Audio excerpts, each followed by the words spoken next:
भजन्त्यनन्यमनसो ज्ञात्वा भूतादिमव्ययं सततं कीर्तयन्तो मां यतन्तश्च दृढव्रताः नमस्यन्तश्च मां भक्त्या नित्ययुक्ता उपासते ज्ञानयज्ञेन चाप्यन्ये यजन्तो मामुपासते एकत्वेन पृथक्त्वेन बहुधा विश्वतो मुखम् अहं क्रतुरहं यज्ञः स्वधाहमहमौषधम्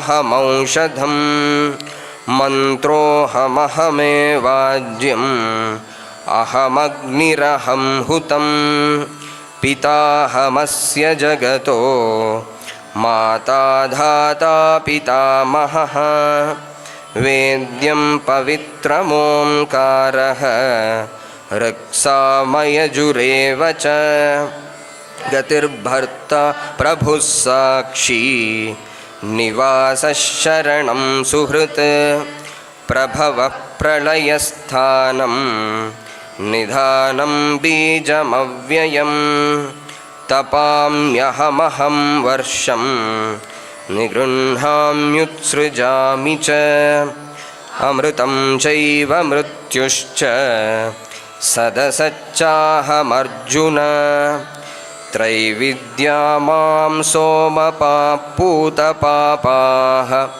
यज्ञैरिष्ट्वा स्वर्गतिं प्रार्थयन्ते ते पुण्यमासाद्य सुरेन्द्रलोकम् अश्नन्ति दिव्यान् दिवि देवभोगान् ते तं भुक्त्वा स्वर्गलोकं विशालं क्षीणे पुण्ये मर्त्यलोकं विशन्ति एवं त्रयी धर्ममनुप्रपन्नाः गतागतं कामकामा लभन्ते अनन्याश्चिन्तयन्तो मां ये जनाः पर्युपासते तेषां नित्याभियुक्तानां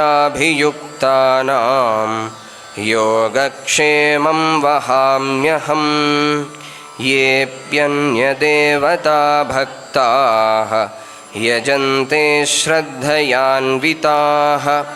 तेऽपि मामेव कौन्तेय यजन्त्यविधिपूर्वकम् अहं हि सर्वयज्ञानां भोक्ता च प्रभुरेव च न तु मामभिजानन्ति तत्त्वेनातश्च्यवन्ति ते यान्ति देवव्रता देवान् पितॄन् यान्ति पितृव्रताः भूतानि यान्ति भूतेज्याः यान्ति मद्याजिनोऽपि मां पत्रं पुष्पं फलं तोयं यो मे भक्त्या प्रयच्छति तदहं भक्त्युपहृतम् अश्नामि प्रयतात्मनः यत्करोषि यदश्नासि यज्जुहोषि ददासि यत्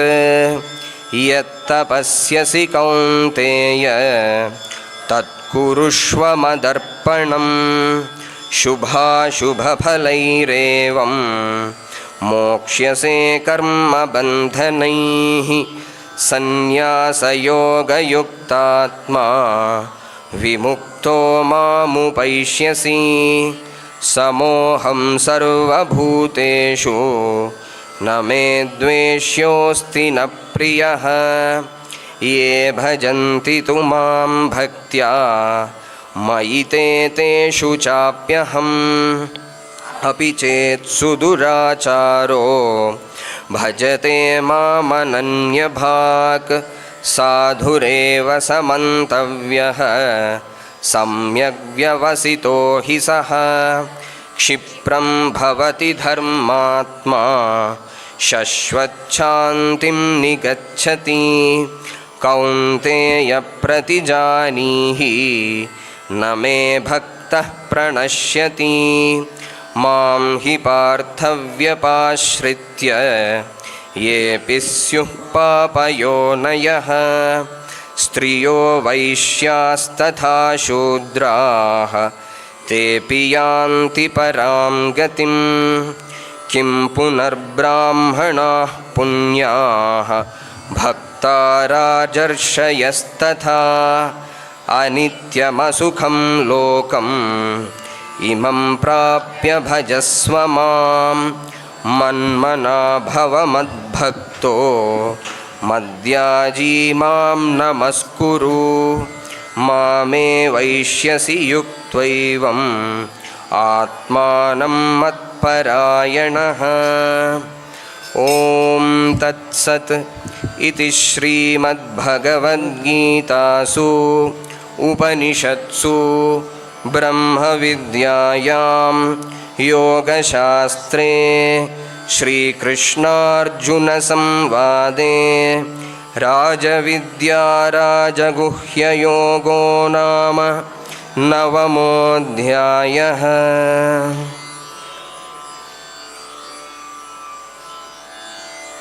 अथ दशमोऽध्यायः विभूतियोगः। श्रीभगवानुवाच भूय एव महाबाहो शृणु मे परमं वचः यत्तेऽहं प्रीयमाणाय वक्ष्यामि हितकाम्यया न मे विदुः सुरगणाः प्रभवं न महर्षयः अहमादिर्हि देवानां महर्षीणां च सर्वशः यो मामजमनादिं च वेत्ति लोकमहेश्वरम् असम्मूढः समर्थ्येषु सर्वपापैः प्रमुच्यते बुद्धिर्ज्ञानमसम्मोहः क्षमा सत्यं दमः शमः सुखं दुःखं भवो भावो भयं चाभयमेव च अहिंसा समता तुष्टिः तपोदानं यशो यशः भवन्ति भावा भूतानां मत्त एव पृथग्विधाः महर्षयः सप्त पूर्वे चत्वारो मनवस्तथा मद्भावा मानसा जाताः येषां लोक इमाः प्रजाः एतां विभूतिं योगं च मम यो वेत्ति तत्त्वतः सोऽविकम्पेन योगेन युज्यते नात्र संशयः अहं सर्वस्य प्रभवो मत्तः सर्वं प्रवर्तते इति मत्वा भजन्ते मां बुधा भावसमन्विताः मच्चित्ता मद्गतप्राणाः बोधयन्तः परस्परं कथयन्तश्च मां नित्यं तुष्यन्ति च रमन्ति च तेषां सततयुक्तानां भजतां प्रीतिपूर्वकं ददामि बुद्धियोगं तं येन मामुपयान्ति ते तेषामेवानुकम्पार्थम् अहमज्ञानजं तमः नाशयाम्यात्मभावस्थो ज्ञानदीपेन भास्वता। अर्जुन उवाच परं ब्रह्म परं धाम पवित्रं परमं भवान् पुरुषं शाश्वतं दिव्यम् आदिदेवमजं विभुम् आहुस्त्वामृषयः सर्वे देवर्षिर्नारदस्तथा देवलो व्यासः स्वयं चैव ब्रवीषि मे सर्वमेतदृतं मन्ये यन्मां वदसि केशव न हि ते भगवन् व्यक्तिं विदुर्देवानदानवाः स्वयमेवात्मनात्मानं वेत्थत्वं पुरुषोत्तम भूतभावनभूतेश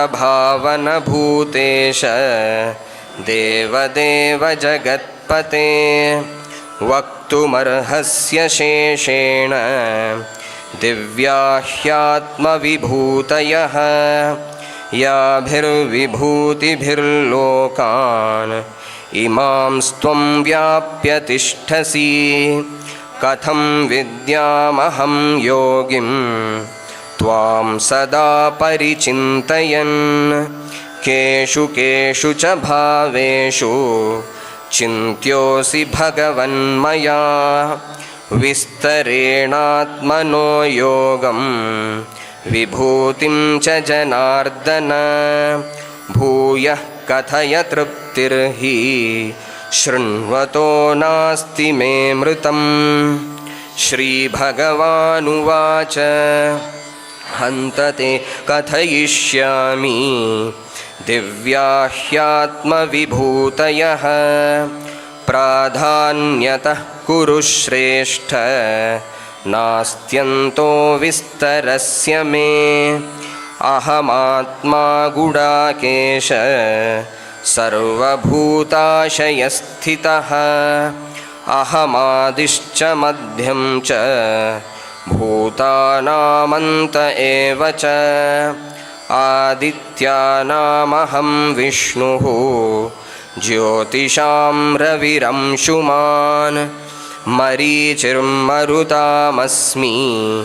नक्षत्राणामहं शशी वेदानां सामवेदोऽस्मि देवानामस्मि वासवः इन्द्रियाणां मनश्चास्मि भूतानामस्मि चेतना रुद्राणां शङ्करश्चास्मि वित्तेशो यक्षरक्षसां वसूनां पावकश्चास्मि मेरुशिखरिणामहं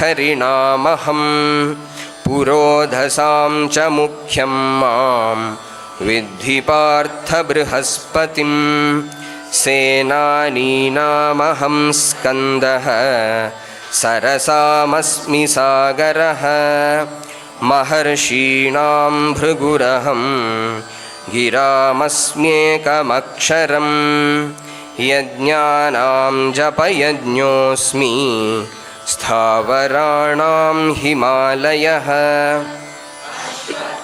सर्ववृक्षाणां देवर्षीणां च नारदः गन्धर्वाणां चित्ररथः सिद्धानां कपिलो मुनिः उच्चैश्रवसमश्वानां विद्धि माममृतोद्भवम् ऐरावतं गजेन्द्राणां नराणां च नराधिपम् आयुधानामहं वज्रं धेनूनामस्मि कामधुक् प्रजनश्चास्मि कन्दर्पः सर्पाणामस्मि वासुकिः अनन्तश्चास्मि नागानां वरुणो यादसामहं पितॄणामर्यमा चास्मि यमः संयमतामहं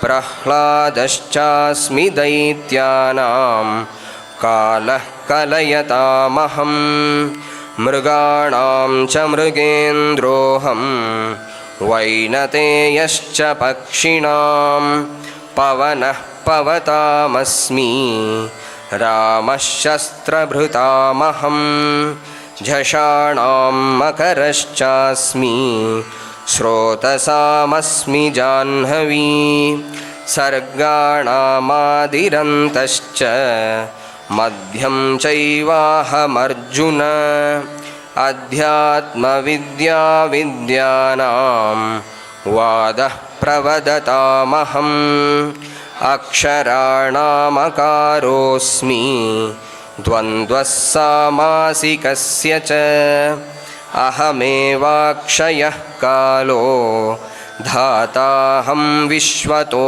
मुखः मृत्युः सर्वहरश्चाहम् उद्भवश्च भविष्यतां कीर्तिश्रीर्वाक्च नारीणां स्मृतिर्मेधा धृतिक्षमा बृहत्साम तथा साम्नां गायत्री छन्दसामहं मासानां मार्गशीर्षोऽहं ऋतूनां कुसुमाकरः द्यूतं छलयतामस्मि तेजस्तेजस्विनामहं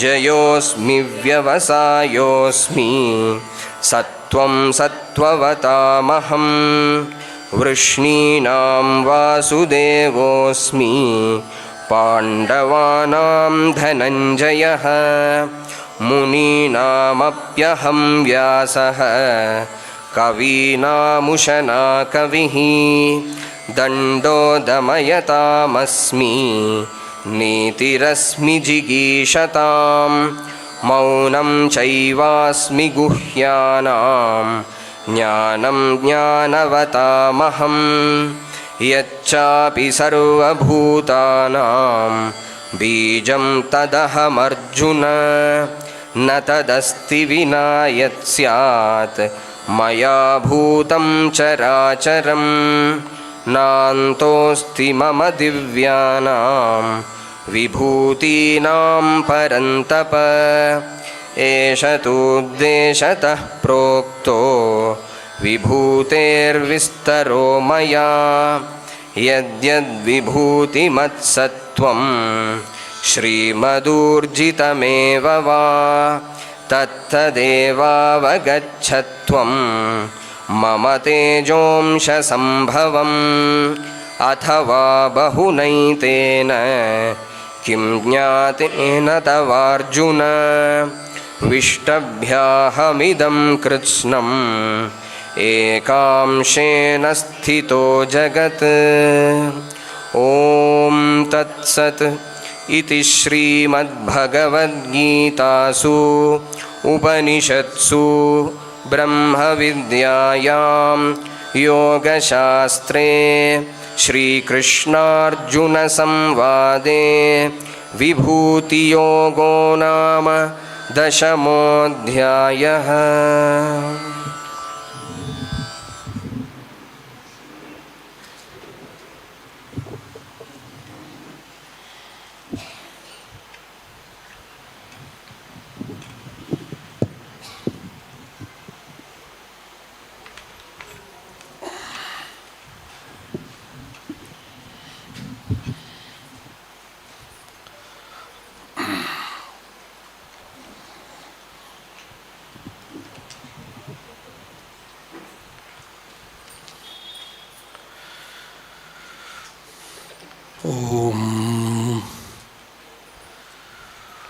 उपासकानां यदुपासनीयम् उपात्तवासं वटशाखिमूले तद्धाम दाक्षिण्यजुषा स्वमूर्त्या जागर्तु चित्ते मम बोधरूपम् अद्राक्षमक्षीणदयानिधानम् आचार्यमाद्यं वटमूलभागे मौनेन मन्दस्मितभूषितेन महर्षिलोकस्य तमोनुदन्तं विद्राविताशेषतमोगणेन मुद्राविशेषेण मुहुर्मुनीनां निरस्य मायां दयया विधत्ते देवो महांस्तत्त्वमसीति बोधम् ममाद्य देवो वटमूलवासी कृपाविशेषात् कृतसन्निधानः ಓಂಕಾರರೂಪಾಂ ಉಪದಿಶ್ಯ ವಿದ್ಯಾಂ ಆವಿದ್ಯಗಧ್ವಾಂತಮಪಾಕರೋತು.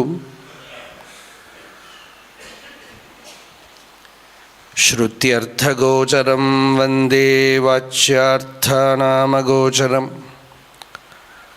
ಲಕ್ಷ್ಯಾರ್ಥವಪುಷಂ ವಂದೇ ಶಂಕರಂ ದೇಶಿಕಂ ಗುರುಂ.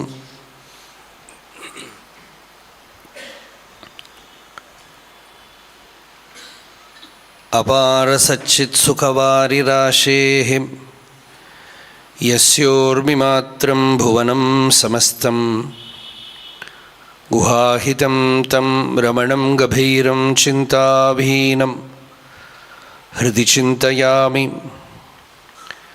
ದೇಹಂ ಮೃಣ್ಮಯವಜ್ಜಡಾತ್ಮಕಂ ಅಹಂ ಬುದ್ಧಿರ್ನ ತಸ್ಯಾಸ್ತ್ಯತೋ ನಾಹಂ ತತ್ತದಭಾವಸುಪ್ತಿಸಮಯೇ ಸಿದ್ಧಾತ್ಮಸದ್ಭಾವತಃ. ಕೋಹಂ ಭಾವಯುತಃ ಕುತೋ ವರಧಿಯಾ ದೃಷ್ಟ್ವಾತ್ಮನಿಷ್ಠಾತ್ಮನಾಂ. ಸೋಹಂ ಸ್ಫೂರ್ತಿತಯಾ ಅರುಣಾಚಲಶಿವಃ ಪೂರ್ಣೋ ವಿಭಾತಿ ಸ್ವಯಂ. ಯೋऽन्तಃ ಪ್ರವಿಶ್ಯ ಮಮ ವಾಚಮಿಮಾಂ ಪ್ರಸುಪ್ತಾಂ ಸಂಜೀವಯತ್ಯಖಿಲ ಶಕ್ತಿಧರಸ್ವಧಾಮ್ನಾ. ಅನ್ಯಾಂಶ ಹಸ್ತಚರಣಶ್ರವಣತ್ವಗಾದೀನ್ ಪ್ರಾಣಾನ್ನಮೋ ಭಗವತೆ ಪುರುಷಾಯ ತುಭ್ಯಂ.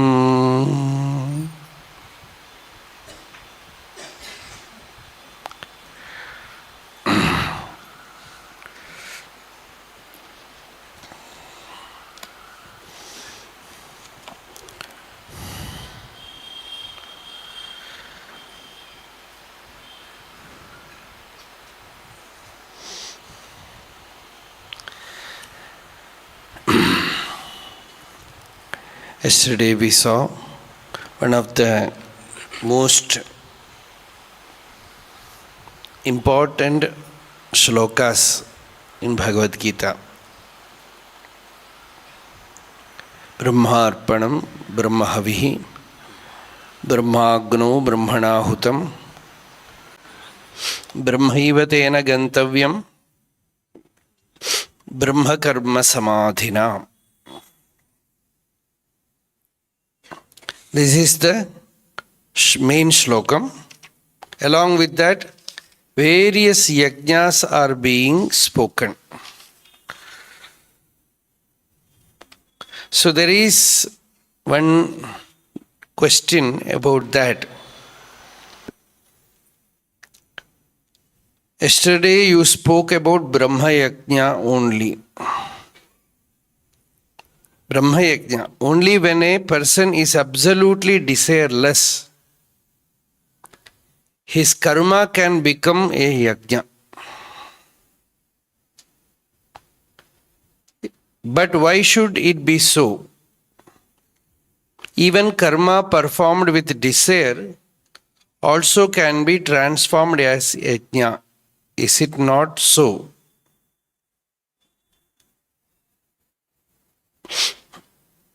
This is the question. We have already answered this in many places. Because every action there is desire. Kamamaya evayam purushaha. Parayanam says, the person is filled with desire. According to his desire background, only actions are happening. So, sa yatha kamo bhavati, tat kratuhu bhavati. Yat kratuhu bhavati, tat karma kurute. Yat karma kurute, tad abhi sampadyate. This is the Bhagavad. A person saha yatha kamo bhavati. In what form of desire he is having, tat kratuhu bhavati. According to that, his action also happens. Sankalpa comes. The will activates in that way. Tat karma kurute. According to that will, his action also takes place. Yat karma kurute tad abhisampadhyate. According to that karma, he attains that state. And then the Upanishad continues, akamo, nishkamaha, aptakamaha, atmakamaha. All these things are given. Akama, nishkama, aptakama, atmakama. Desireless and one who has attained all desires, achieved all desires. How that? Because when Atma is known, all desires are achieved.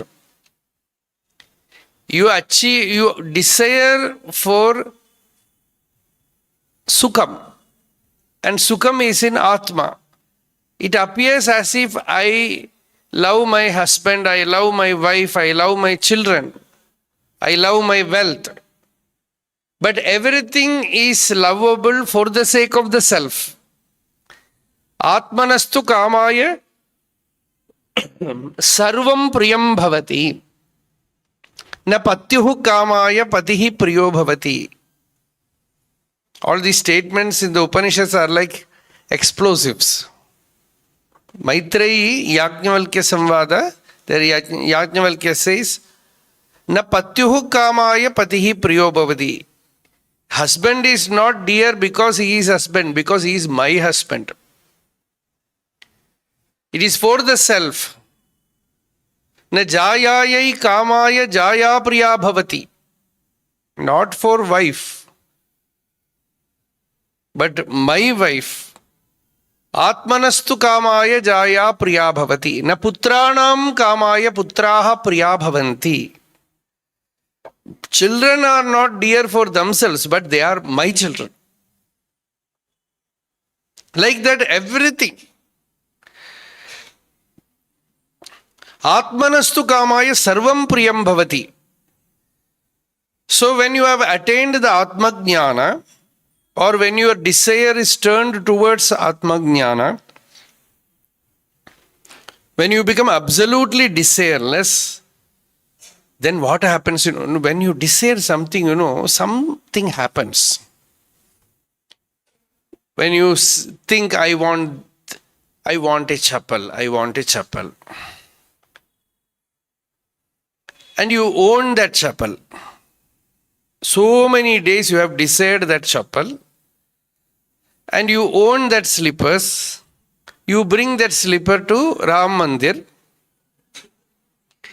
Keep it outside. When you come inside, it's a very serious thing. Still you are very deeply attached. Then 50% of your prana sits in the chapel. It will not enter the Ram Mandir. Only 50% of your prana will bring you inside the room. Much of your prana will sit. Pranayama is not simply blowing the nose. See, when your desire is there in that slippers, your prana will be sitting in that. When your desire, when your attachment is in the car, your prana will sit in the car. Even in a kerchief you are sitting. That is why a dog smells the kerchief and catches hold of the thief. A simple kerchief is enough to find out where the thief is. So simply you touch the kerchief, a little bit of yourself is sitting there. We thought the whole thing ends with body, but extends. Body is there in the chair, in the car, in the bureau, in the bank account, in religion, in caste, in children, in wife, in ideals. Everywhere prana goes and sits. So when the person has desire, means his prana is lodged in many places. So all of them, some data of that material is collected in your Linga Sharira, which will arrange for your future birth. When I go to some place, to stay, suppose I come to Bangalore, the house where I stay, they will ask our ashram cook or anywhere, what will Swami eat, everything. Even this intelligence they do. That might not be true, because there he is giving me something I am eating. Everywhere same thing. Because they ask. I will be thinking when I come here I will get something new, but the same thing everywhere. Because they think they are working in a good way, they ask, and the same punishment everywhere. I am not speaking about this place, it happens like that. So, like that, the Adhikarika Shakti, prana, it takes account of yourself, and the same material will be arranged in your next birth, wherever you are go. Wherever these materials are available, there you will go and take birth. And there you find every material very, very familiar. எங்கேயோ பார்த்த மாதிரி பார்த்துட்டே இல்லை, பார்த்ததுதான்.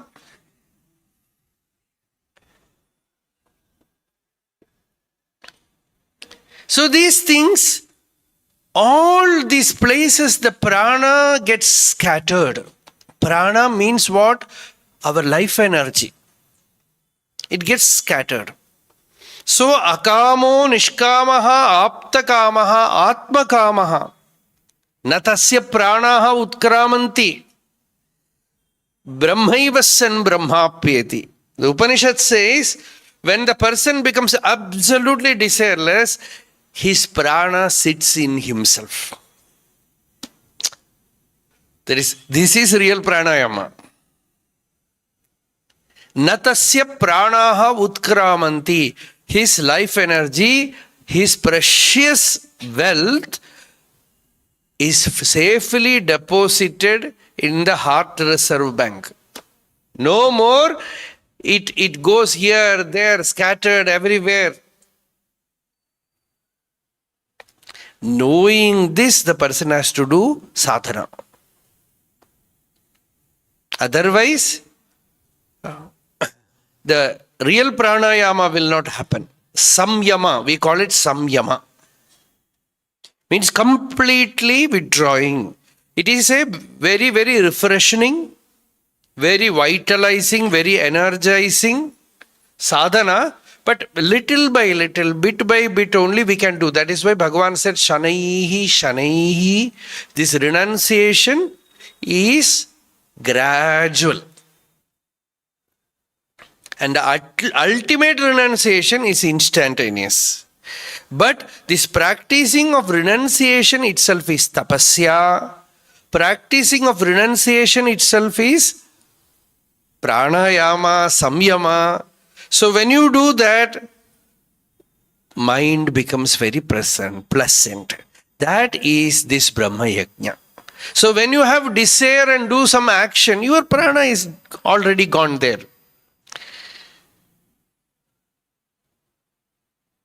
Your desire is turned towards Atma, Atma Kama. Or you can say Bhagavan. I want Bhagavan, Bhagavad Bhakti. I don't want anything else, I want Bhagavan.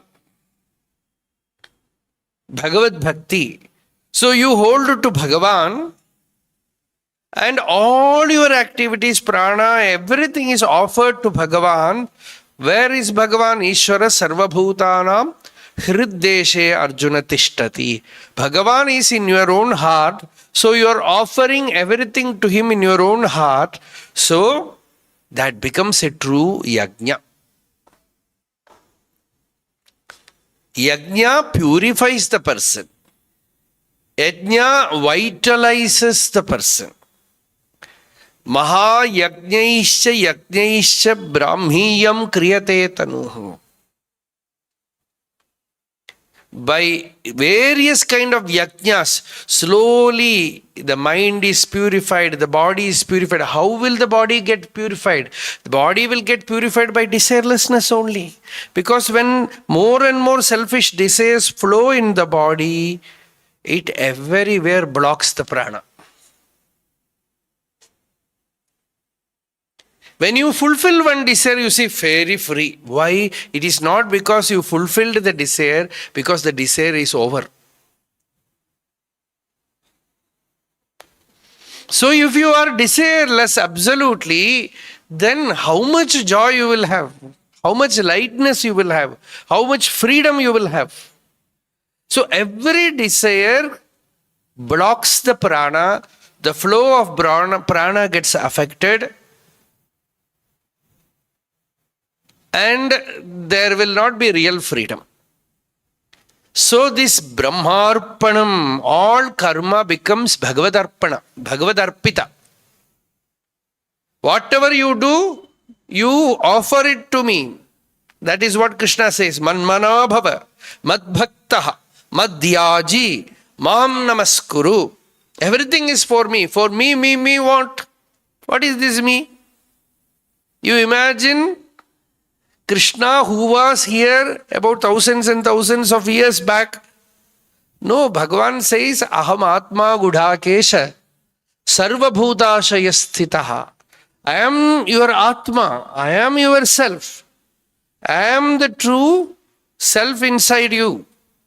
So when you know that by Shravana, Manana, Nididhyasana and all your actions are an offering to Karmadhyaksha. He is the Karmadhyaksha. He is the Karma Karta. He is Karma. He is Phala. Everything. Knowing this, when you do this action, then your action will become a spiritual practice. Certainly, for an ordinary person, it is difficult to do action without desires. So Bhagavan has accepted Artha Bhakta, Jijnasu Bhakta, everything. The person, at least with, even though desire-oriented actions are performed, he is holding to Bhagavan. Then that action becomes Daiva Yajna. At least a part of his phala he offers to Bhagavan. That also Bhagavan in Bhakti Yoga says, if you cannot offer completely, after doing the karma, you offer the phala to me. Another little more, Acharyas came down. That is not in Bhagavad Gita, where they say, if you cannot offer the whole phala, at least a part of the phalam you offer. Because our ego is fully sitting in the phalam. So when you offer the phalam, you are removing your ego also. So that is a yajna. That is why in Periya Puranam you can see one devotee was a pot maker. He's a potter. So he will every day find one sadhu and offer him a pot. And through that sadhana, Ishvara entered his life. A small sadhana, bhakti sadhana, through which Bhagavan came to his life. And there was another sadhu who used to offer only a loin cloth, kaupina. And through that, Bhagavan caught hold of him. Whatever, a simple thing, a little food or... See, according to your wealth or according to your power, whatever you can offer rightfully, truly, then that becomes a yajna. It becomes a daiva yajna, yajna offered to Bhagavan. Something you offer Bhagavan. And Bhagavan is asking in Bhagavatam, what should I offer Bhagavan? Banana, coconut,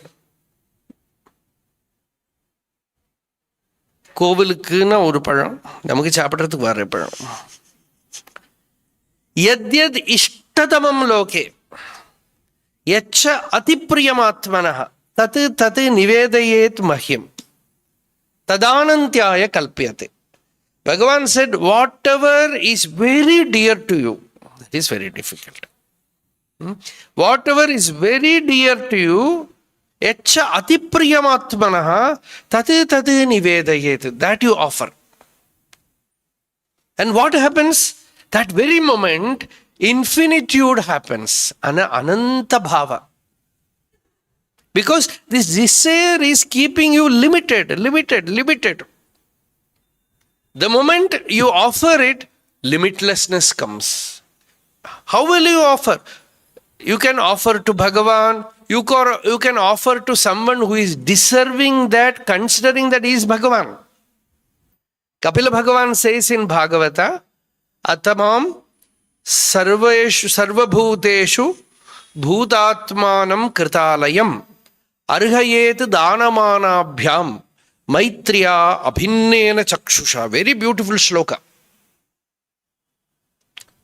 I want to offer Bhagavan. How will I offer Bhagavan? You make food, take food to somebody who is hungry, and you give food to him. But this giving, it is also without jnanam. If you are giving also can become a great bondage. Because the mind will say, next day I am going through that road, that fellow has to do namaskara. Because I have given him. So I expect a namaskara from him, or at least a thanks from him. And when you give also, Kripananda Warrior used to say, when you give, in giving problem comes. Because one day one person was giving money to beggars. So 1 rupee, about 50, 60 beggars were there. They all came. After that, the person who came again came. Then he said, hey, I have given you. We will think it is a legitimate anger. Because that person is again coming. Warrior Swami says, you fellow, how many times you go to Bhagavan? The same fellow. Again and again you go, and right from nursery school to marriage to children to job, everywhere. He never asked you, again you are coming. 1 rupee you are giving. And again the fellow came, you become angry. Because so much of I am the giver is there. So it is an art in itself. Hriyadeyam, bhiyadeyam, samvidadeyam. As the Upanishad says, when you give with a kind of hriya, shame. It is not really shame. It is a lajja with humility, a kind of humility. I can only give this much. Bhiyadeyam. There should be fear. Bhagavan, there is, if I am not awake, if I am not alert, it can also become a bondage. Samvidadeyam, with knowledge that the person who is receiving it, he is Narayana. Ishvara is receiving this from me, not any beggar or any needy person. It is not social service or anything. It is Bhagavan who is receiving. So with that aspect, you offer it, then also it becomes Daiva Yajna. Either food or cloth or something, whatever you can. See, social service is different, spiritual practice is different. When you do it as spiritual practice, it is mostly advisable that directly. When you give food to someone, you yourself cook and give. Or at least make arrangement and stay with it and take it. Don't order what they will give food. No.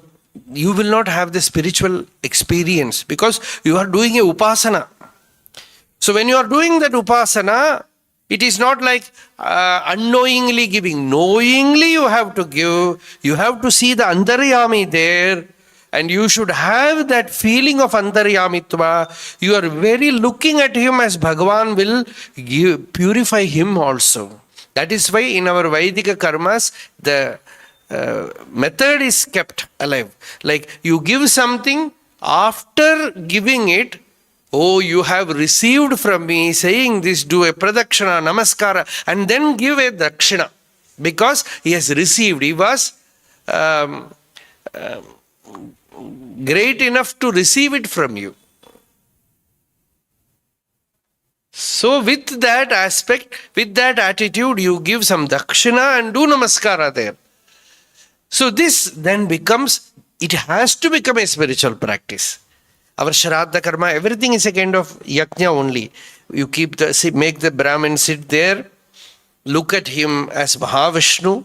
One person is Pitra and the other is Narayana, because this Pitra also should be looked at as Narayana later on. He should be transfigured because that's a symbol only.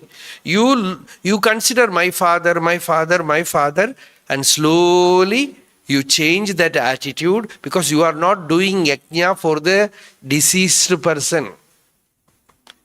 Smritis are saying you do offer here, it will reach there. But the people ask question, they would have taken birth somewhere, how will it reach? And all kind of logic are given. That logic is not needed. You are doing yajna to father who is sitting in your genes. That easily you cannot wash it away. You are doing yajna to Pita who is inside you. And you have to see that Pita, because mostly, even if you look after your father very well, there is a saying in English that every good son thinks that he killed his father.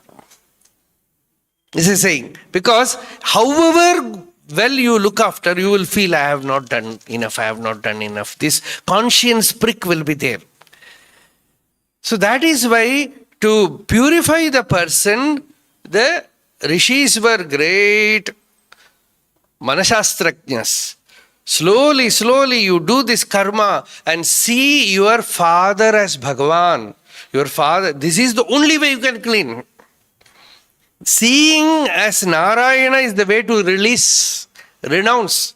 Seeing them as Bhagavan is the only way to release or renounce. So you see your father or grandfather as Mahavishnu Swarupa, Narayana Swarupa.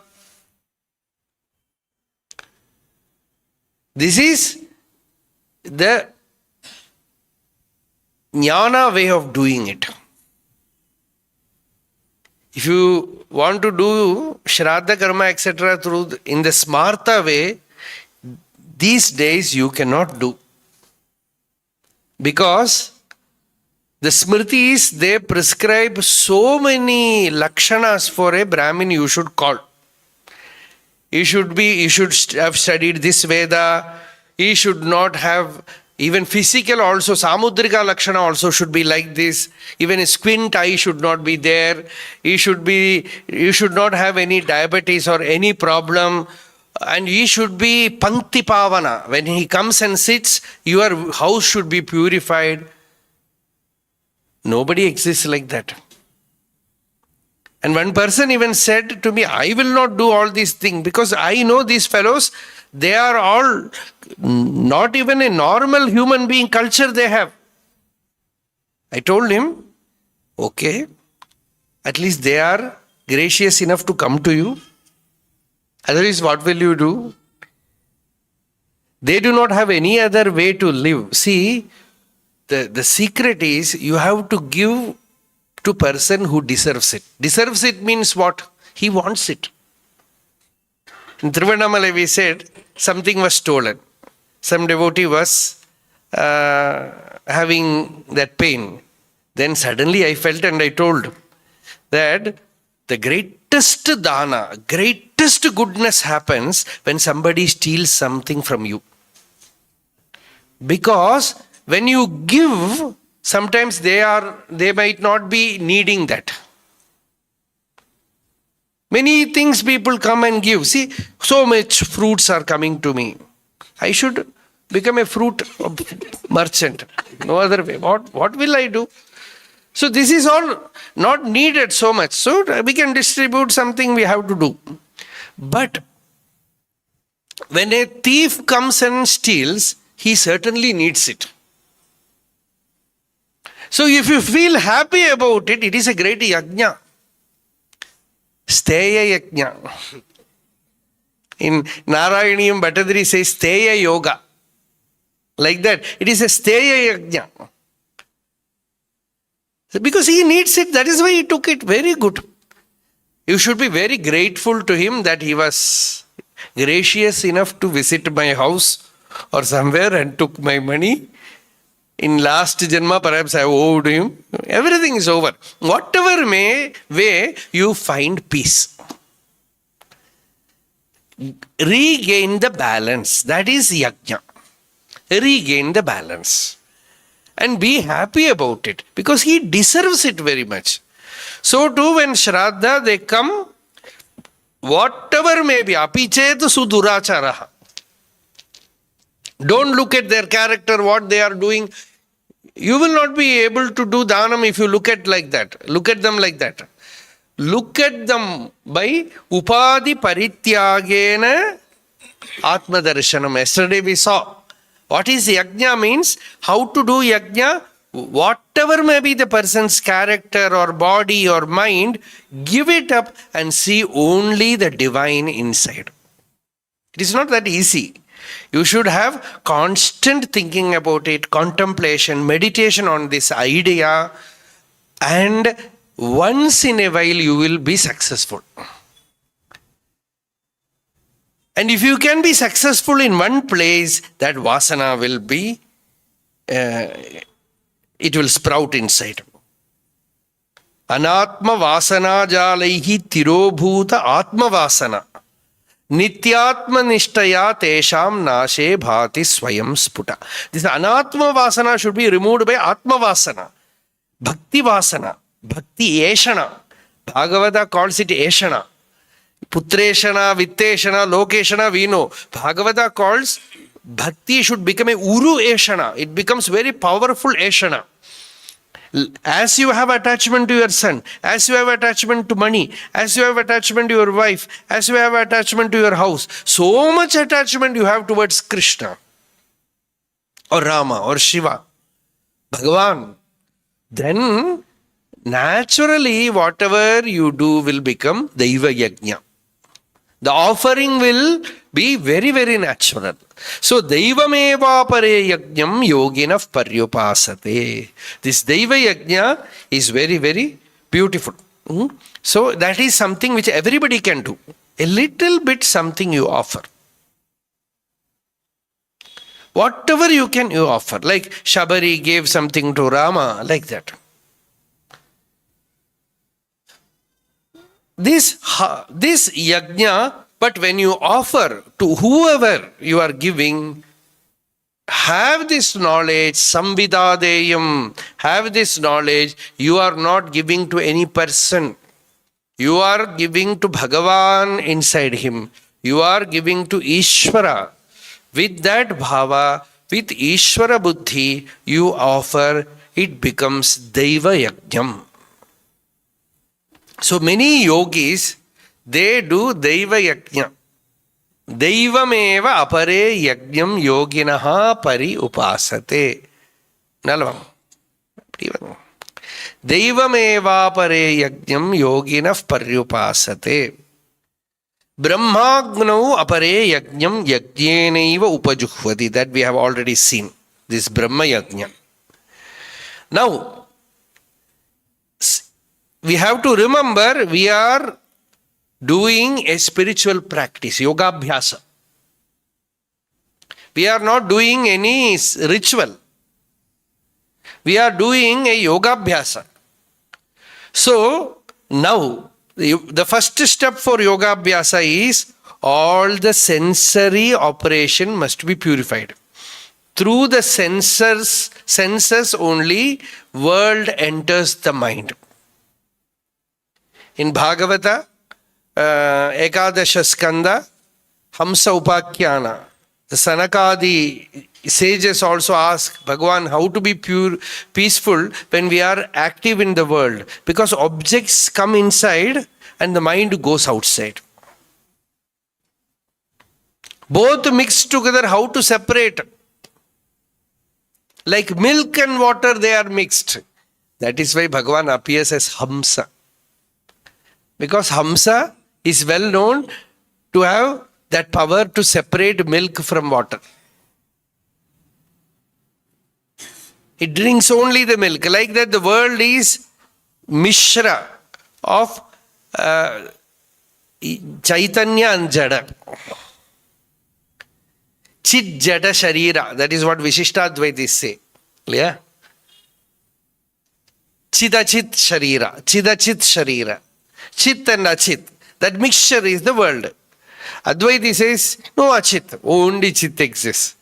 It is all can be taken as certain stage. In one stage you see, Jadam is also there, Chaitanyam is also there. And another stage you find there is no Anatma, no Jadam at all. Only Chaitanyam exists.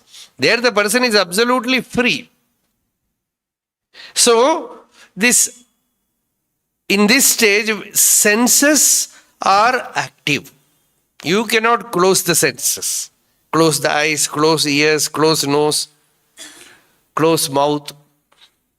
Put him inside Samadhi. Nothing else can be done. That is Samadhi Mandapam Gatti Potudla. எல்லா இந்திரியங்களையும் மூடிட்டு எப்படி இருக்க முடியும்? Senses are all operating in the world. So, Shrotradini Indriyani Anye Samyamagnishu Juhvati. Very beautiful word, Samyama. Anye, some yogis. See, many yogis, yogi means yesterday we said yogi is a person whose mind is inward looking. He has gained sufficient inwardness where he is aware of every movement has a resonance inside. So he is always asking how to offer that ripple inside to the inner source and be free. Originally, you have to do sadhana. Those who can understand, they will understand. Only those who have done sadhana, they will understand this. Because it is not that easy. You should be a very honest, original sadhaka, where you know the inner center and you are ready to offer all the flows inside. Through the eye, forms are entering, through the ears, sound is entering, through the nose, smell is entering, through the tongue, taste is entering, through the skin, touch is entering. And in the mind, they are all having waves. So unnecessary, first what we do, very disturbing things we avoid. Things that enter inside and create disturbance in the mind, vikalpa, that we avoid. For that, first outwardly you don't go there where the senses are getting agitated. That we have to do. Everywhere you go and stand there and should be in yoga, it is not possible.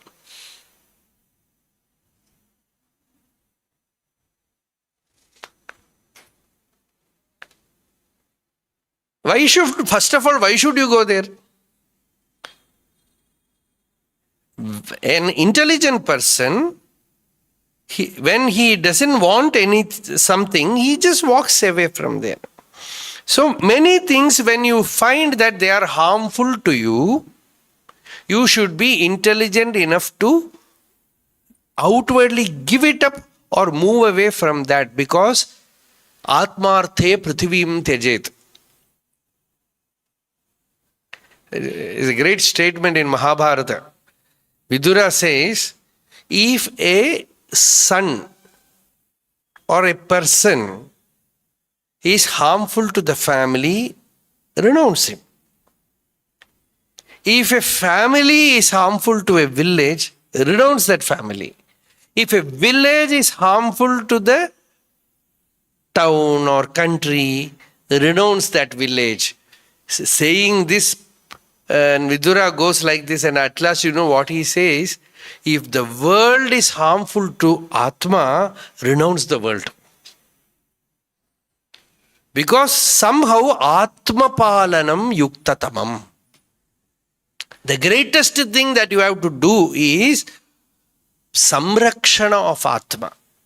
Means what? Purifying, keeping your mind peaceful, keeping your intellect peaceful, keeping your senses in order. Anything negative that can hurt you, that can spoil you, however great it might be, give it up. How you will give it up? That is a question. That you have to find ways and means. Many things we are addicted which will spoil us. So, how to the extent you can move away from that, that is a samyama. So, Shrotradini Indriyani Anye. This, through whatever you hear through the ears, you have full control. You don't want to hear certain things, you go away from there. This is samyama. You don't want to hear worldly things, you don't listen to that, you move away, go away. If you cannot go away from that place, at least have that method to turn your attention somewhere, that is samyama. Do japa, inwardly hold to Bhagavan Nama and forget the world, that is also samyama. Shrotradini Indriyani. Shrotra is one indriya through which so much sound, Shabdadin Vishayan Styaktva. All this, even if you close your eyes, sound will come. Somebody is talking, something goes inside. So to seeing through the eyes. Viveka Chudamani says, by consuming poison, a person might die, but not by seeing poison.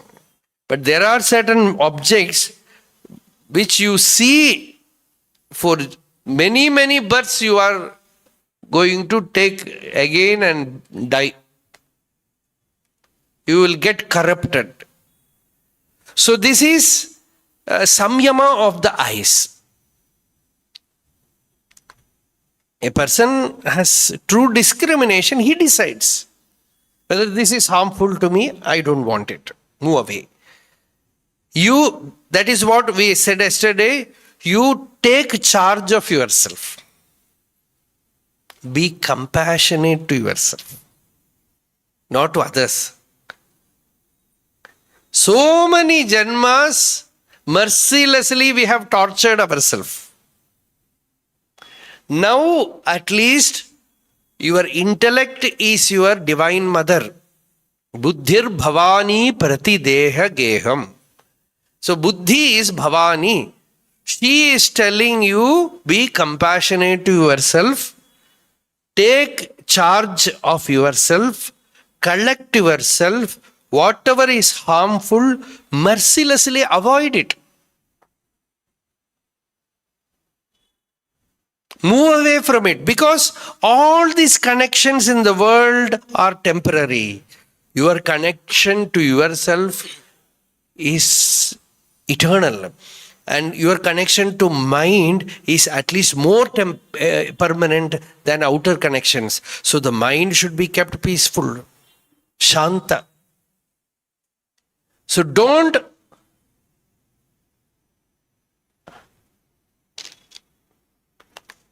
keep it in a chaotic state. By samyamat manasaha shanti. Samyaman manasa shantim eti mandare aspandadanyate etha kshira maharnavaha. This is a Yoga Vasishta. Samyamat manasa shanti. When samyama is there, the mind becomes very, very peaceful. Shanta.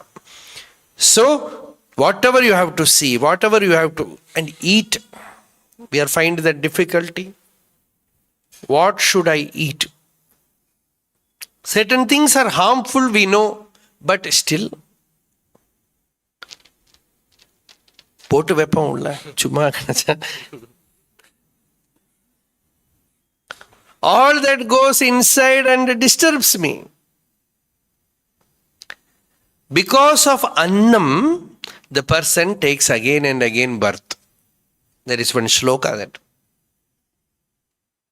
Because of his attachment to, doesn't mean you should give up food. Too much attachment to that. Samyama.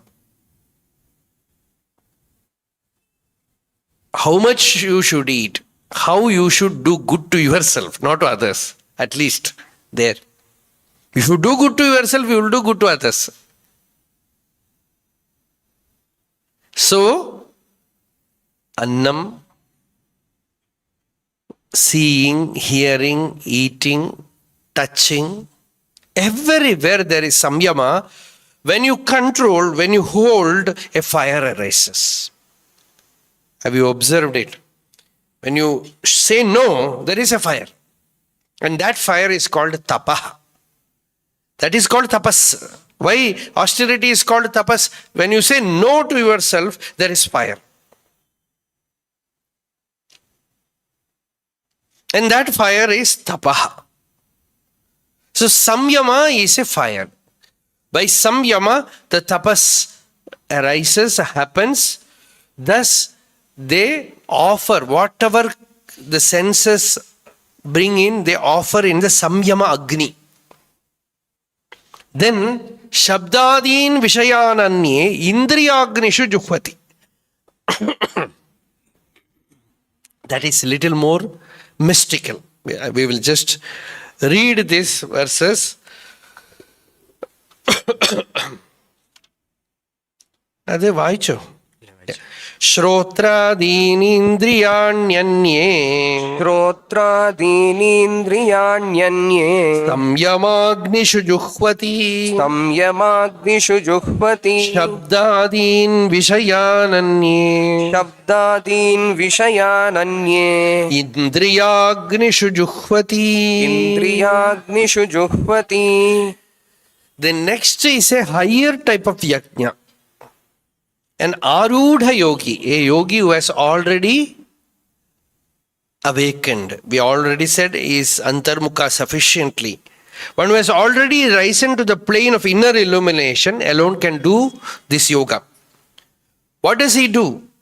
Even after much control, the senses will gravitate naturally towards the objects. You have to eat, you have to see, you have to work, everything is there. As long as duality is there, as long as one thinks one has a body and the senses and the world seem to be there, this natural process will continue. Though the dharmic movements of the senses might not cause any pain to the sadhaka, they will still deplete his prana. We already spoke about it. At this stage, a yogi finds inner absorption by employing a mystical feat. This is the inner upasana. He allows the objects to fall into the altar of the senses.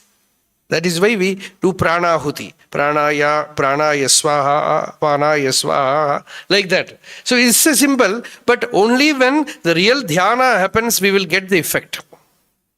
The Puranas also say, certain sages were siddhas even in this. Pranaya swaha, panaya swaha became a siddhi for them. Even Agastya was said like that. That is why he can digest any food. Because that became a siddhi for him. When he is offering, he is conscious that the annam and me and everything is divine. So whatever may goes inside, his dhyana balam is so powerful that it can burn it. And see, the more and more We say this food is not good to me, this food is not good to me. That is one way of treatment. But more and more our prana becomes weak. That is another aspect of it. So there are two ways. One way is find the good food that is suitable to you, diet, all these things. Another way is flame the fire, blow the fire. Let the prana becomes more powerful that it can burn anything.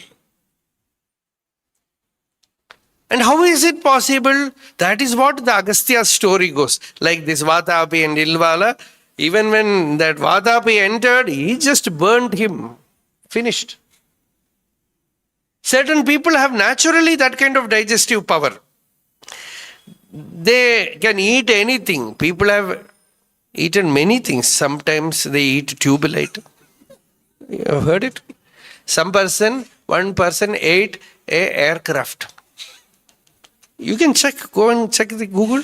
One small aircraft, I don't know how he did it. Perhaps they make it dust, slowly iron dust and slowly swallow it, and they have the power to digest it. So, this Vaishvanara, you cannot define it, put it to limit. We think that protein, what they call? Carbohydrate, calorie, all these things, we are limiting the power of the Vaishvanara. It is all okay as a science. But from a higher science you look at it, we are every knowledge, we say this is this. Then Vedanta says, don't say this is this, it can be something else also. So, from that point of view, there is a potential, there is a possibility that you can rise above it also. But that you cannot, in the very first step, you cannot say, oh, I will eat everything. You will suffer. But slowly, if you can have that samyama yoga, like Agastya, so much power you have, then it can burn, digest anything. Not only in the stomach, but in the mind also. Anything enters there, you have a method by which you just assimilate it, digest it. Things will come. And we also will react to things according to our genetical nature. Certain people, they will become very anxious, very sensitive. All these physical methods will remain, but inwardly you have an yajna-shala where you burn everything. So things enter the senses, the mind, but the Arudha yogi slowly is offering everything in that inner fire. The yogi finds inner absorption by he receives all sensory objects like sound, taste and so on through the senses. But a secret yoga is practiced here. A sacred fire offering unfolds within him. There is a story about Ekanath Maharaj that constantly the village where he stayed, in every story villain will be there. So people were there who wanted somehow to disturb him. So one day they arranged a person to go and stand in front of his house and just say all bad things about him, till he becomes disturbed. If he becomes disturbed, we will give you money to conduct your some function in his house. See, social service. So this person went there, was telling all things aloud. There was no effect. After some time, Ekanath Maharaj did his puja and brought a vessel full of milk and invited him and said, please, so much time, whatever you have said, I felt only it is all Shabda Brahma. Because it is arising from the Atma only. So any Shabda, there is no meaning for that Shabda, there is no good or bad, the language is not disturbing. This is Shabdadi Vishayan Shabdadin Vishayananye. What is that? Samyamagnishu. Indriyagnishu Juhvati. When Shabdadi Vishaya, they go inside the senses, then also they don't disturb because the Ekatva Nishchita Matihi. That Ekatva Nishchita Buddhi is there. So the things that enter also are assimilated. Apuryamanam achala pratishtam samudramapah pravishanti yadvat tadvat kamayam pravishanti sarve sashanti mapnoti na kama kami. It comes in Sthira Prajna Lakshanam. When all the rivers enter and merge and disappear in the ocean, like that all sensory things enter there and disappear in the heart. The person remains unshaken, like the ocean, like Samudra. Samudrasyeva Gambhiryam is a sign of Rama. Ramayana says, how is Rama? Samudrasyeva Gambhiryam. He is Gambhira, like the ocean. He is profound, like the ocean. Nothing disturbs him. Agadha Purusha. So, this is Shabdadi Vishaya, they enter inside, but he knows about it as Ekameva Advitiyam. All these things that come inside the waves, it's all nothing but Atma. The objects are all Atma, the mind is also Atma, Ekameva Advitiyam. This Tattva Jnana is Samadhi for him. Tattvatma Bodha Evaiha Sarvasha Trinapavakaha Prokta Samadhi Shabdena Natu Tushnim Avastitihi. When Sanakadi Siddhas, they are asking Bhagavan, the senses are carrying things inside, the mind goes outside. What should we do? Then Bhagavan gave this reply in Hamsa Upakyana. Manasa Vachasa Drishtya Grihyate Anyairapi Indriyaihi Ahameva Namattaha Anyat Iti Buddhyadhvam Anjasa. Bhagavan says, do vichara. Anjasa, Tikakara says, vicharena. By vichara, you know, manasa, vachasa, buddhya.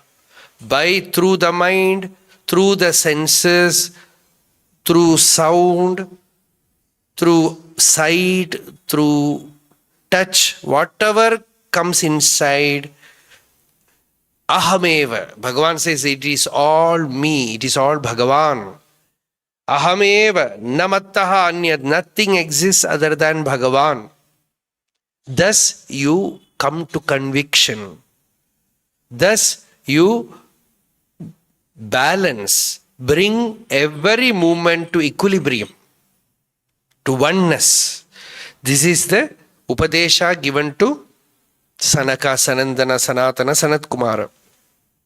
See, somehow we have to find that yoga sthiti. That is the thing. So, this is one way. Next shloka. Sarvani indriya karmani prana karmani chapare atma sanyama yogagnav juhvati jnana deepite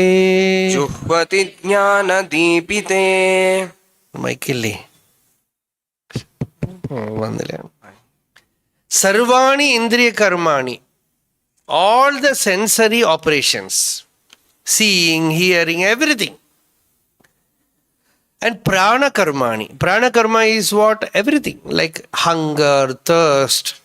Prana is all pervading. Sleep is also Prana. You have very good sleep means Prana is abundant. Every thought is prana. Every emotion is prana in a way. Ego is also prana. Actually, in the Upanishad, there are only two things. One is Brahma, the other is prana. No confusion. mind, intellect, senses, so many things are not spoken. Say prana has become senses. That is why sapta prana prabhavanti tasmat sapta chishas samidhas sapta homa or sapta jikhva. It's all prana only. The senses are all pranas. So, sarvani indriya karmani, all the indriya karma. What is the yoga? Atma samyama yoga. This is the yoga. This Atma samyama yoga gnau, very beautiful word, Atma samyama yoga. You have to practice it. People learn such terms and put a name for their house. Atma samyama yoga house or yoga mandir, something like that. This is the problem. The only thing that they take is these things. So, sarvani indriya karmani. This indriya sensory activities are all scattering prana, dissipating prana. So, when you have samyama of that, there is pranayama. The prana is absorbed inside. And the direct prana karma is prana, apana, vyana, udana, samana. This is direct prana karma. That is also offered inside. Hridi pranaha gude apanaha samano nabhimandale udana kantadeshastaha vyana sarva sharirakaha. Some part of prana, it helps in heartbeat. Some apana pushes the vayu outside. And samana makes the digestion. Samana karanam. And vyana flows everywhere. Udana takes the prana outside. Breath outside. And whatever comes to the upper side. Above. Goes above. So all these things are only one prana only, but due to their activity, various names are given.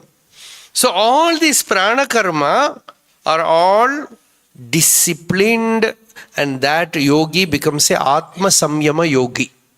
Atma samyama yoga gnau juhvati. But how can we have this Atma samyama yoga? Jnana dipite. That is very, very important. Without this Atma Jnana, this yoga will not work.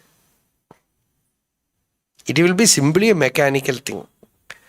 Only when you know that your Atman is the fire and there arises the power called mind, where you are offering the resonance of every activity is happening in the mind, and that you are offering in the inner fire.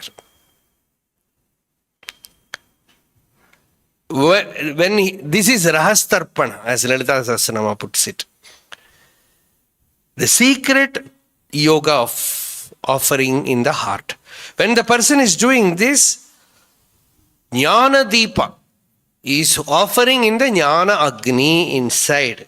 Then only it becomes a true yoga.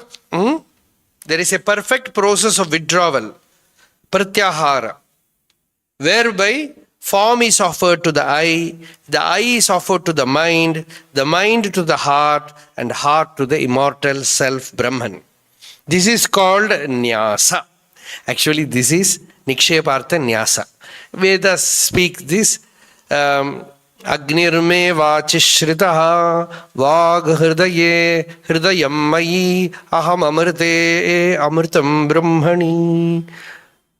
The world comes and sits in the senses. The senses are withdrawn and kept in the mind. And the mind is withdrawn into the deeper plane and kept in the heart. Like that, the whole world which you perceive through the senses is offered to the hridayam, the heart. Hridaye katha parisamapyate, as Bhagavan Ramana puts it. Like that, there is this samyama yoga. This is nyasa. Suryo me chakshushi shritaha. Chakshur hridaye hridayam mayi aham amrite amritam brahmani. So, this is Atma Samyama Yoga, which is the most important yajna. All other yajnas must lead one to this. When all sensory activities are held back at the energy level. This is, I am reading from our own commentary. When all the sensory activities are held back at the energy level and the mind is completely withdrawn into the heart center and offered in the fire of meditation, in the flame of the pure awareness, I am. That is the inner homa. Samyama means withdrawal, curbing, control. It also means the state of samadhi. When the mind is held back perfectly in the heart, the state of samyama is complete. There, the experience of samadhi dawns and the Atman shines forth. Such is the samyama spoken of here. Ears, eyes, nose, tongue and skin are the jnanendriyas, the organs of perception. The mouth, hands, legs and organs of excretion and reproduction are karmendriyas, the organs of action. Hunger, thirst and so on are prana-karmas. All these are subdued not by the ego but by the power of the self, the Atman. This happens by the grace of God. By repeated chanting of the Lord's name, the senses and prana become pure. Once purified, they are easily subdued through surrender. All are offered to God. The self-awareness is awakened within, the inner self. Only by awakening of the higher power can these lower activities be held well under control. So, this is the shloka. Now the 28th verse. Dravya yajnastapo yajnaha Dravya yajnastapo yajnaha Yoga yajnastatha pare Yoga yajnastatha pare Swadhyaya jnana yajnasya Swadhyaya jnana yajnascha Yatayas samshitavrataha. Yatayas samshitavrataha. Various sadhanas Bhagavan is speaking here. Here yatayaha means those who are sadhakas. Yati generally means sannyasi. Here we can say vividisha sannyasi. So, any sadhaka, you can do yajna by dravya. Then it becomes dravya yajna. Material things are sacrificed, it is dravya yajna. In our Agni Homa, we offer many things. The offering of ghee and other oblations in sacrificial fire. Puja done in the temple. All these are dravya yajna. Or you give dravya to someone, considering that he is Bhagavan, that is also a dravya yajna. You construct a temple, thus do good to the world, that is also a dravya yajna. By these yajnas, the vrata becomes more and more sharp. What are you doing? You are sacrificing your selfishness. More and more. Because to be selfish is very easy. All our system is a training to be more and more diplomatic and selfish. Truly, when you become spiritual, once in a while, you can do a sacrifice. And more you do sacrifice, that samshita vrata, your vrata, Ishvara vrata, becomes more and more powerful. You are gaining a power against the invasion of ego, against the invasion of selfishness. So you are gaining tapasya. Really tapasya is happening. So, if our mind is not habituated to giving, then we should, with willpower, convince the mind that nothing belongs to me. Thus convincing the reluctant mind, one must train it to develop this habit. Then it becomes a tapasya. That is why people will not give. They have to be trained to give. We have to train ourselves to give. Certain things, அது கொடுத்தா எனக்கு ரொம்ப கஷ்டமா இருக்கும் அப்படின்னா கொடு.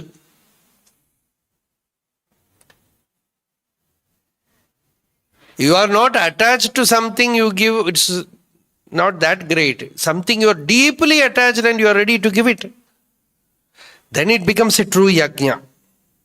So this is dravya yajna.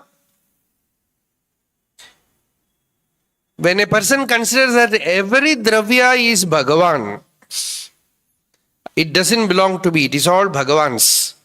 Sarvam Achyuta Nirmitam. Then that is Dravyadvaita. Bhagavata calls it Dravyadvaita. Nothing belongs to me, it's all his. So this is Dravya Yajna. Then Tapo Yajna. About Dravya Yajna, something is there. You must give and give till there is a pinch in your heart. Only then have you given sufficiently. You give something from America, you through mobile, you transfer some money to some temple in your village, and that too you tell your wife, do it. And you are not even aware that she has done it. You are getting 5 lakhs or 10 lakhs salary. You spend a good amount for dhanam, about 1,000 rupees or 5,000 rupees, which might be great for them. But you are not much feeling the pinch of it. So the real yajna happens when you can give it in such a way that the impact will be there on you. So that is the real yajna. But anything you should do with discretion. Something you say, today you go and give your house to somebody and come to street. That is not the thing. This is a sadhana which you have to do intelligently, in a wise way. It's not that you should become a fool for doing spiritual practice. No. So there, because we should be very conscious in sitting in Vyasa Pita, then people will say, you only told to do. That is the problem. So, hoard nothing, expand your heart, be free and light. At least whatever things you have in surplus, give it to the needy. This is Dravya Yajna. So, Tapo Yajna, it's a very beautiful thing. Here no spending of money. So at least this is anybody can do. Is performing a spiritual practice for a protracted period and offering it to the Lord.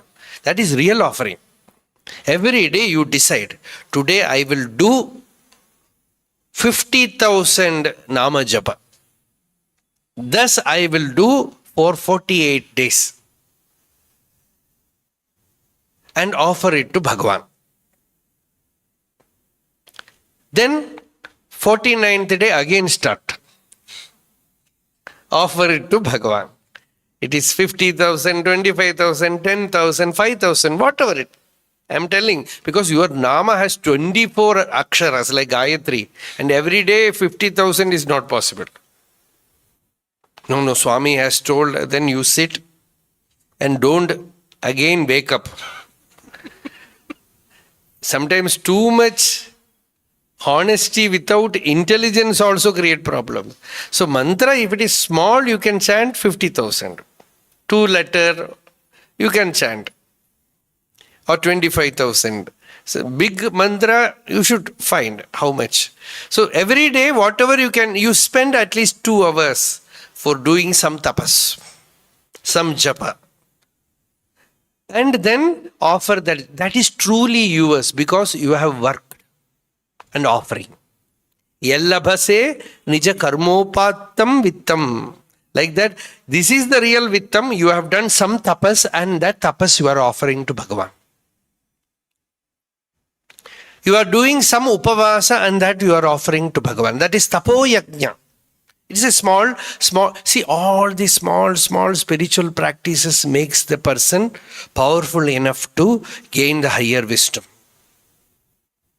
So doing japa is a tapasya. Giving up food for one time giving up food, that is also a tapasya. Or giving up some food, that is a tapasya. These are all yajna. Not speaking for 2 hours every day, that is a tapasya. This is all tapo yajna, which is undertaken for purifying yourself. So this is tapo yajna, then yoga yajna, practicing yoga as a offering to Bhagavan. It is yoga yajna.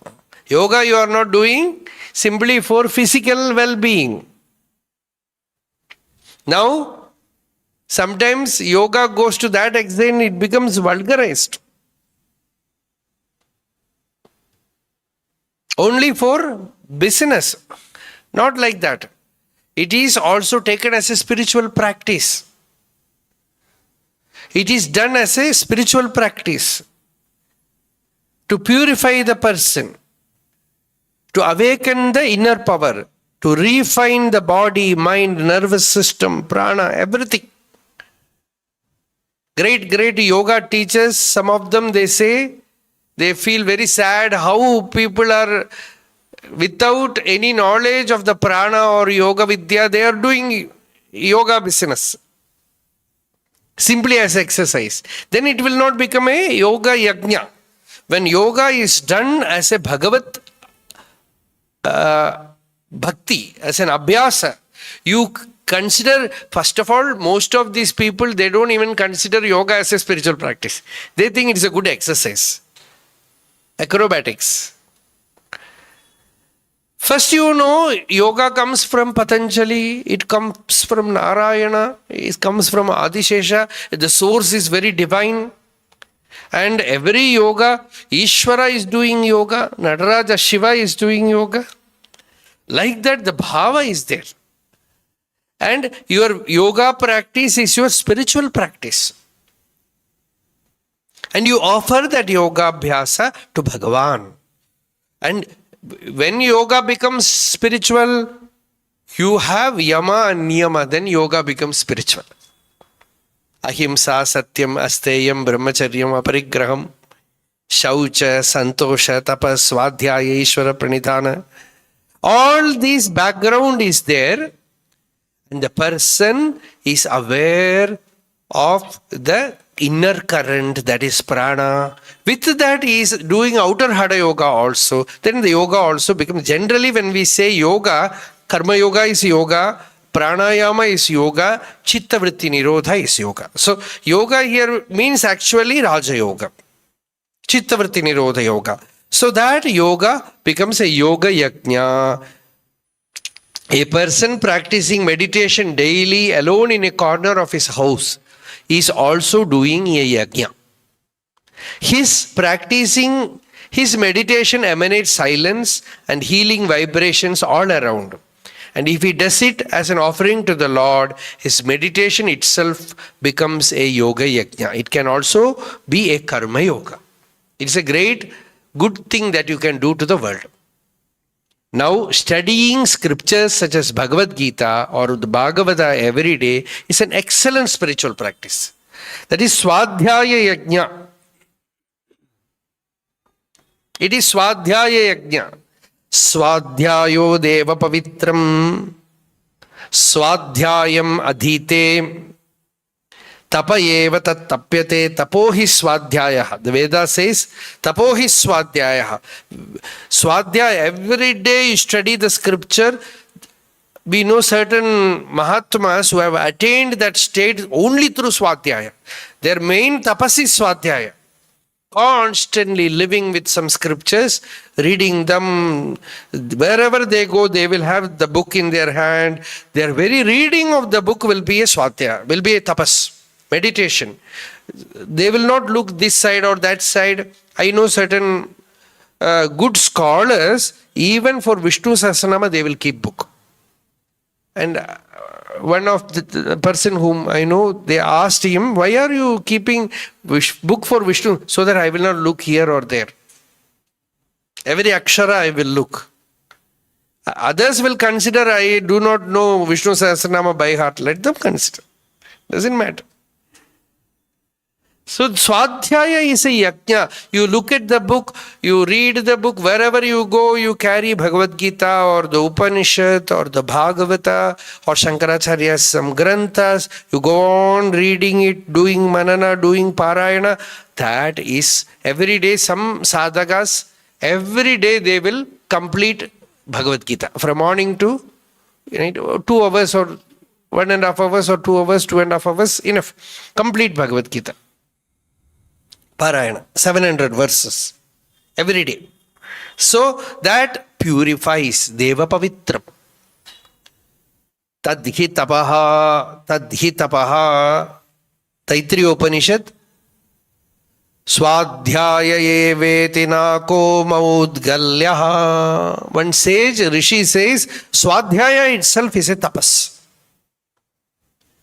Once you know this truth sufficiently, then what are you going to do? Don't look here, there, read some good book, Parayana, stay there. That is an austerity. So, Swadhyaya Yajna. You don't read and Bhagavad Gita, I have read it complete. It is not like that. All your life you live with that. Every day you have the Parayana.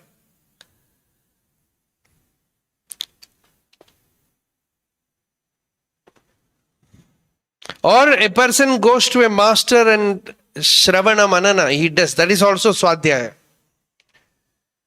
Directly, now we are doing Swadhyaya only. Sitting and listening is Swadhyaya, speaking is Swadhyaya. We are doing, this is a Yajna Shala.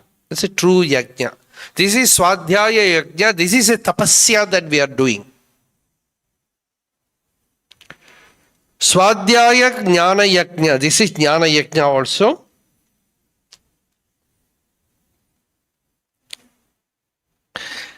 Shankaracharya has taken Swadhyaya and Jnana Yajna separately in the Bhashyam. So we can do it like that, or we can make it one also. So going to a guru and listening, Shravana, Manana, Nididhyasana is Jnana Yajna.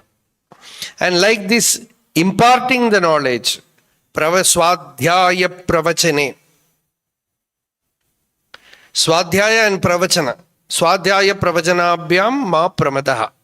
That is also a tapasya.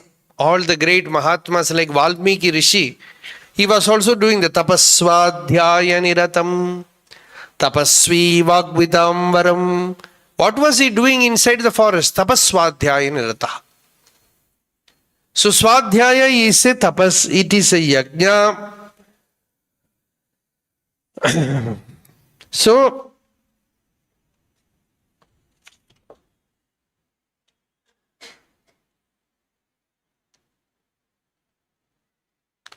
Dravya yajna, Swadhyaya Jnana Yajna, by all that a person becomes pure. A person's mind becomes pure. Now, Apane juhvati pranam. Apane juhvati pranam. Prane panam tatha pare. Prane panam tatha pare. Pranapanagati ruddhva. Pranapanagati ruddhva. Pranayama parayana. Pranayama parayana. Yet others offer as sacrifice the outgoing breath in the incoming and the incoming in the outgoing, restraining the flow of the outgoing and incoming breaths, solely absorbed in the regulation of the life energy. This prana and apana yajna we will see tomorrow. One more question is there. Little carefully we have to answer it. What is the position of astrology in spiritual life?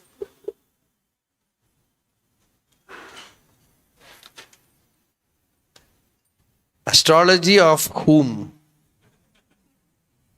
Jataka of whom? Certainly the body, the mind, the senses, the ego which considered I am the body, I am the mind, I am the body, Dehendriya Prana Mano Buddhi Adi Ahankaravam.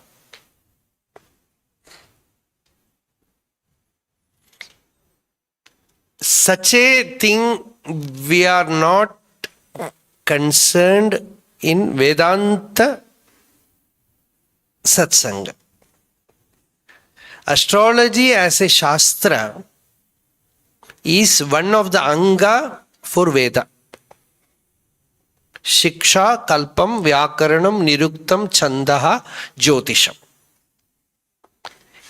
In the Vedic yajnas, astrology is needed. Astronomy is needed. Astrology is needed.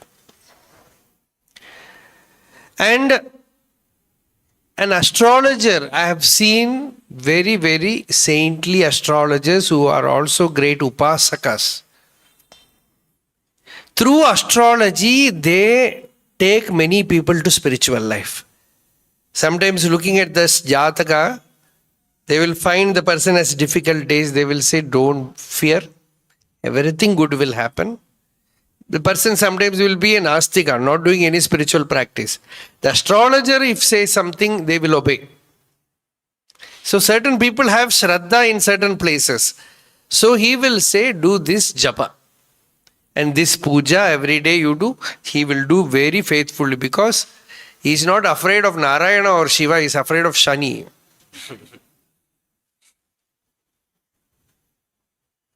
So astrologer should never, because he is also a pramanika. When a person goes to him, the person has great faith. So whatever the astrologer tells, it will be like a seed, it will fall inside the listener. So if the astrologer is very intelligent, he can plant spirituality in the person. He can tell whatever may be, the Jataka is like this. Sometimes that will also, some fear can also take him to God. These problems are there, it will be all solved. That is how that they say prayashittam like that. But the real prayashittam is Bhagavan Nama Japa, Bhagavad Bhakti, you read Bhagavatam. Many, I know some astrologers. Recently also I met one person who said, I will do that. You will have Shanti. All things will be solved. So he will have peace of mind there also. Sometimes some past thing has happened which is not good. You go to astrologer, he will say this is all bhavitavyata. It has to happen like that. It is not due to anyone's fault. You can use it for jnanam. Accept it. Become peaceful. That way, if the astrologer handles astrology, it can also become a spiritual science. Because the person has faith there, utilize it in a good way that the person will find peace either way. If it is done like that, it is good. But we are not in charge of every astrologer. So I know many cases where the astrologer has destroyed the peace. So, whatever you do, great calamity is going to come. So these problems all arise. Astrology, the body, mind, identified ego. So when you come here in Vedanta, we are not concerned about that. As long as you are in the world, that Shastram can help you in finding a limited kind of peace. It should be used for that only. But in Vedanta Vichara, we are here for Paravidya, not Aparavidya. It all comes as Aparavidya. So, Tamevaikam Janatha Atmanam Anyavacho Vimunjatha. You know the Atman. Anyavacha, all other Shastras. Vacha here means Shastra. Every other Shastra, you don't need, if you are seriously seeking Bhagavan, Bhakti, you don't need. Ashare nalla nalla, avai nalla nalla, adiyaravark mihave. As Jnana-sambandhar said, Nyayare, Tingal, Shavai, Budan, Vyayam, Velli, Shani, Pambi, Rendumudane. Everything is good. All the grahas, wherever they are. Veyuru, Toji Pangan, Vidamunda Kantan, Miganalla, Veenai, Tadavi. Ishvara is sitting inside me. He has swallowed and digested poison. He is playing Veena inside my heart. So that kind of bhakti is there. Nothing will affect the person. And we have so much problems. So already you have to deal with your ignorance and mind. So what you need is Atma Vidya and Yoga Shastra, by which you can solve all the problems of the life.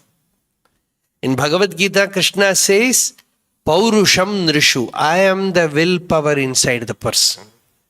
When Bhagavad Bhakti comes, willpower will wake up. Waking up of Paurusha is Bhagavad Kripa. What is Bhagavad Kripa? Tremendous Paurusha wakes up inside you, with which you are able to do sadhana, samyama. Everything is possible. So that awakening the willpower is Ishvara Kripa. So samyama, when you do sadhana, all this, the mind will become peaceful. Whatever may happen in your life, you will be happy. And jnanam is there. This is very important. Yoga Vasishta begins like this.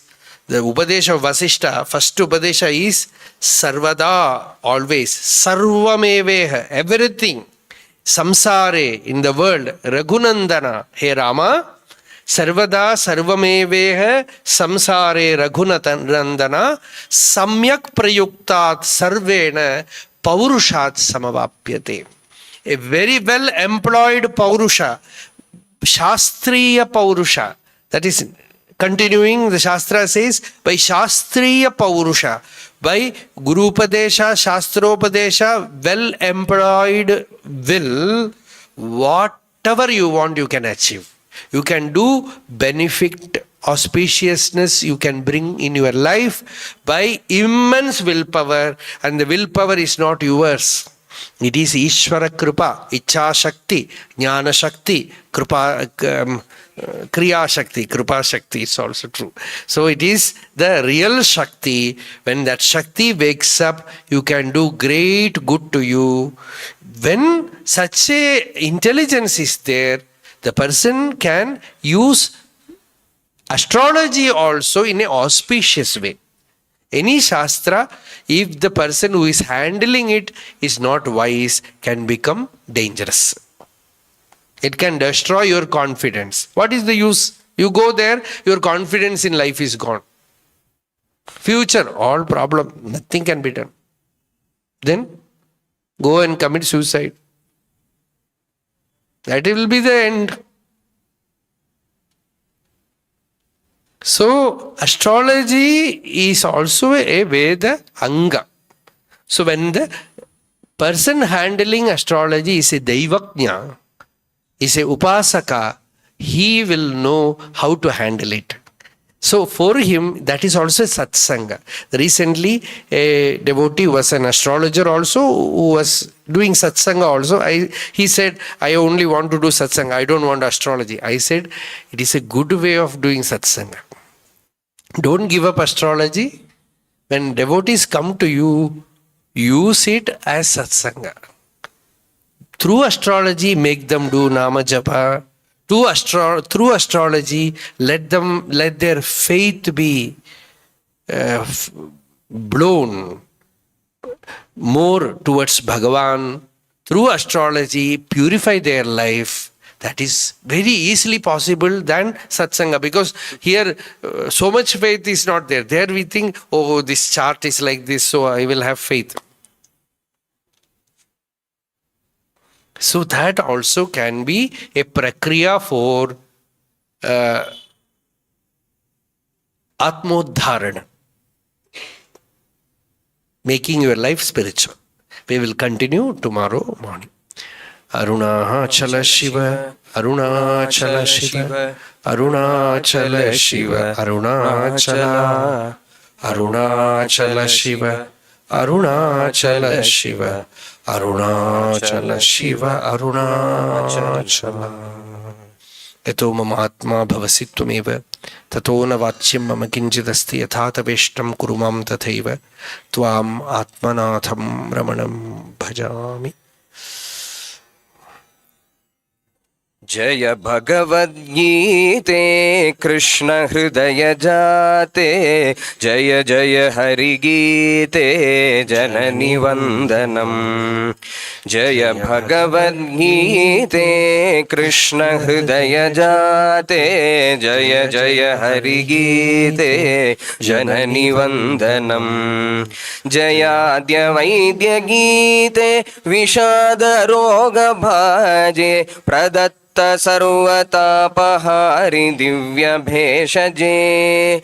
जयाद्य वैद्य गीते विषाद रोग भाजे, प्रदत्त सर्वतापहारि दिव्य भेषजे। वेद केदार जैसी भेद खेदादि रोग नाशनेत्यंत शक्त मुक्ति भेषजा। वेद केदार जैसी भेद खेदादि रोग नाशनेत्यंत शक्त मुक्ति भेषजा। जय भगवद्गीते कृष्ण हृदय जाते, जय जय हरिगीते जननि वंदनम। त्वमेव माधवोक्त समस्त भेदहन्त्री, सांख्य कर्म भक्ति योग मुक्ति वारिणे। सततमात्मसंस्थं कलयमानसं त्वं विहाय सर्वचिन्तामिति प्रगायसि। जय भगवद्गीते कृष्ण हृदय जाते, जय जय हरिगीते जननि वंदनम। स्वल्पमप्यधीता निखिल मोहजेत्री, सकल दुःख जालतूल सबलवातुला। त्वदीय दिव्यवाणी सतत परिनिषेवां, देवी दीयतां नो ब्रह्मवादिनी। जय भगवद्गीते कृष्ण हृदय जाते, जय जय हरिगीते जननि वंदनम। अशेष वेदसारं सखा परात्मतत्त्वं, समर विमुख चित्तं सखायमब्रवीत्। त्वमेव साति गुह्या निरस्त मोहशोका, पुनश्च बादरायणेन गीतवैभवा। जय भगवद्गीते कृष्ण हृदय जाते, जय जय हरिगीते जननि वंदनम। प्रपद्य मामनन्यं विमुञ्च सर्वधर्मान्, अशेष पापमुक्ततां त्वमाशु गच्छसि। अवाप्नुयाश्च शान्तिं स्थितिं च शाश्वतीं त्वाम्, इति प्रगर्जयन्तीं भजामि मातरम्। जय भगवद्गीते कृष्ण हृदय जाते, जय जय हरिगीते जननि वंदनम। जय भगवद्गीते कृष्ण हृदय जाते, जय जय हरिगीते जननि वंदनम। जय जय हरिगीते जननि वंदनम।